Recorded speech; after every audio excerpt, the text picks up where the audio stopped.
বন্ধুরা YouTube short video করে কিন্তু প্রচুর পরিমাণ টাকা ইনকাম করা যায়, আপনারা সকলেই জানেন।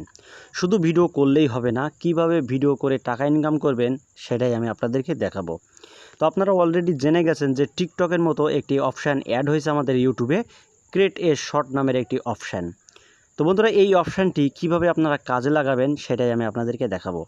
তো ভিডিও করার আগে আপনাদেরকে ডিসাইড করতে হবে আপনার ক্যাটাগরি কী। আপনাদের যদি কোনো টেক রিলেটেড ক্যাটাগরি থাকে তাহলে টেক রিলেটেড ভিডিও আপনারা আপলোড দিতে পারেন, এবং আপনার যদি ক্যাটাগরি এন্টারটেনমেন্ট হয়ে থাকে তাহলে টিকটকে যেমন গান গেতেন সেম আপনারা এই ক্রিয়েট এই শর্ট নামের অপশানটি ব্যবহার করে গান গেয়ে ভিডিও আপলোড দিতে পারেন। এতে কিন্তু আপনারা প্রচুর পরিমাণ টাকা ইনকাম করতে পারবেন। তো বন্ধুরা এই টিপসটি আপনাদের কাছে কেমন লেগেছে কমেন্ট বক্সে জানাবেন। আর আপনি যদি আমার চ্যানেলের নতুন সদস্য হয়ে থাকেন অবশ্যই চ্যানেলটি সাবস্ক্রাইব করে সাথে থাকবেন। তো বন্ধুরা আজকের মতো এখানেই বিদায় নিচ্ছি, সবাই ভালো থাকুন, আল্লাহ হাফেজ।